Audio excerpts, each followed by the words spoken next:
We are joined by our Coors Light Pole Award winner, Chase Elliott, the driver of the number 24 Napa Chevrolet. A couple quick facts here for you, Chase. You are the 5th driver in Monster Energy NASCAR Cup Series history to win consecutive Daytona 500 poles. Your dad, Bill Elliott, is on that list. You and your dad are also the 4th father-son duo to win the Daytona 500 pole. Why don't you talk a little bit about that and your run out there today? Yeah, I think that's really cool. Somebody told me, and I'm not sure the exact fact, maybe somebody here can help, but either the first time I think the same car or the same engine builder has won 3 Daytona 500 poles in a row since Uncle Ernie and my dad did. Is that right? That's correct, back in 85 to 87. Yeah, that's really cool to me. Somebody told me that a minute ago, and that's pretty neat. So I'm happy to have a small part in that for sure. I think that's really cool. And to date back, I know how much success they had down here and how much they enjoyed coming, and how good Dad was at racing at this place, and how good Uncle Ernie is at building motors to this day. Means a lot to me, so that's pretty cool. All right, we will open up to questions for our pole winner. Please raise your hand. We'll get a wireless mic to you. We'll start with Bob.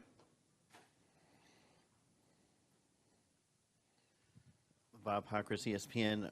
Are you thinking about how cool it is to win the pole, or trying to figure out how you can get the car better from what you felt in your Clash car earlier today? Yeah, I'm definitely thinking about the race and what we can do to try to improve there.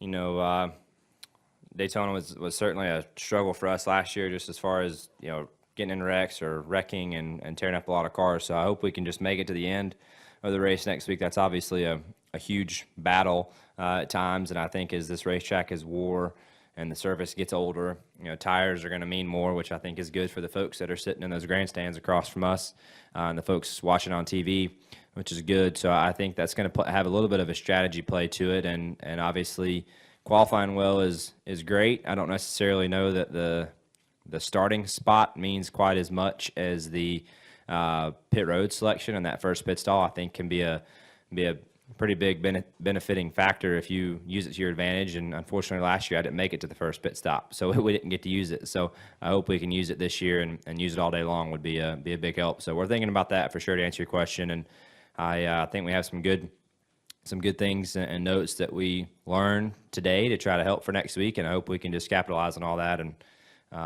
try to put ourselves in a good spot. Any additional questions for Chase? Up here to Godwin, and then we'll go to Brant.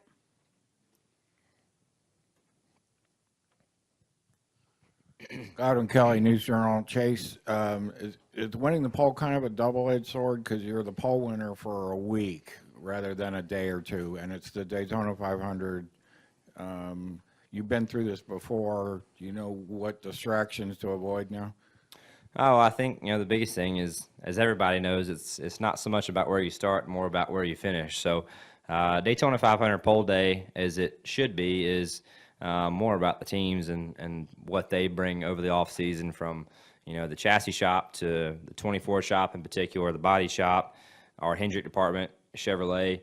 I think that's what Daytona 500 qualifying has always been about. I think that's where the attention should be centered. I think from a driver standpoint and from the race standpoint next week, the biggest thing you can take away is that pit stall, I feel like. And once you get in the race, I think there are cars that race better, draft better than they might appear to qualify. Look at these two clowns right here in the door. Y'all can't see them, they're hiding. Appreciate that. Hey, I wish. But anyways, so like I said, I think that's the biggest thing you can take away from that, and just try to use those couple things to our advantage next week would be the biggest thing. We'll go to Brant, and then Dan and Bob. For as great as this accomplishment is for you and your family history, is there any tinge of, if not guilt, some emotion that you denied the junior storyline that certainly would have made a great deal of people happy today? Oh, well, I think, obviously Dale is good down here, and we all knew he was going to be fast today. That's no surprise, but I don't really care who it is. I'm not going to feel bad about beating somebody. So, it's cool to share a front row with a teammate is really the biggest thing I look at with that. But Dale's a good guy. I'm happy to share the front row with him, but happier to beat him, obviously. But regardless who it is, that's what you're trying to do. We'll go to Dan. Dan Gelston, the Associated Press. Chase, what was the week for you like last year from Sunday to Sunday? Not just obviously what you did here, but out off the track. And did you find you had too many commitments or just enough?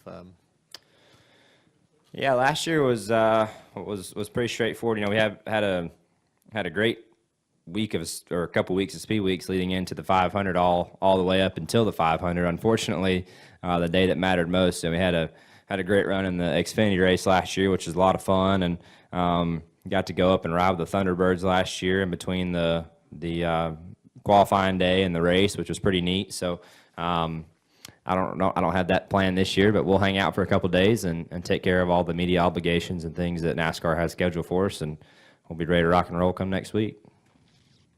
We'll go to Bob and then Dustin.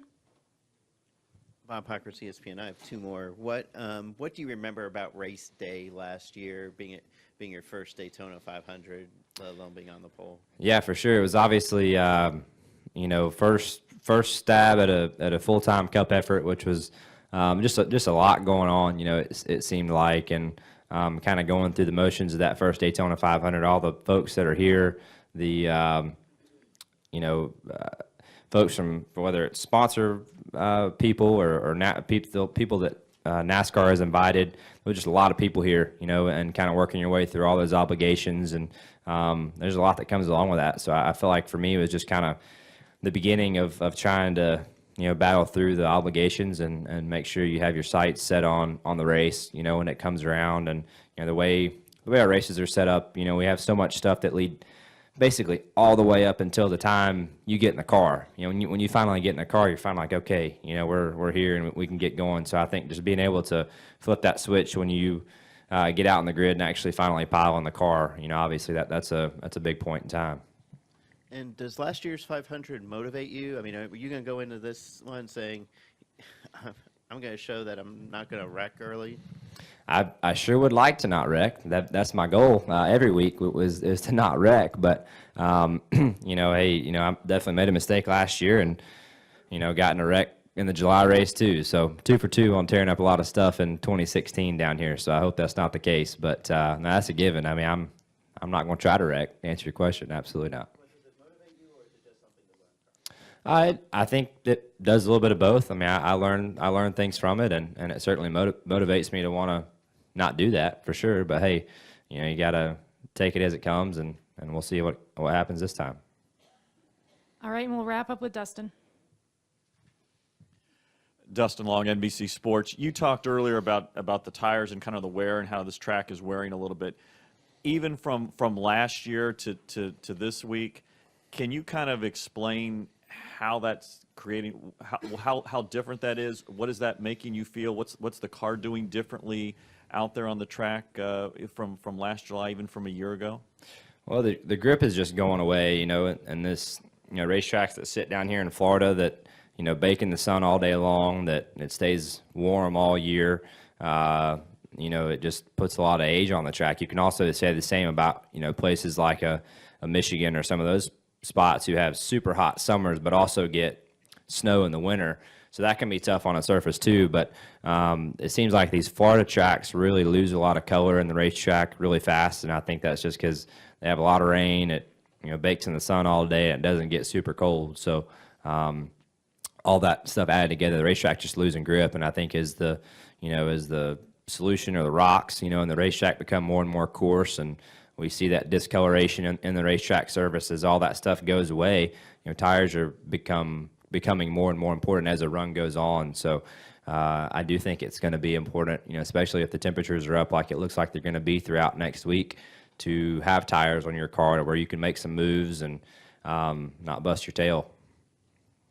All right, Chase. Well, congratulations and good luck next week in the Daytona 500. All right, thank you.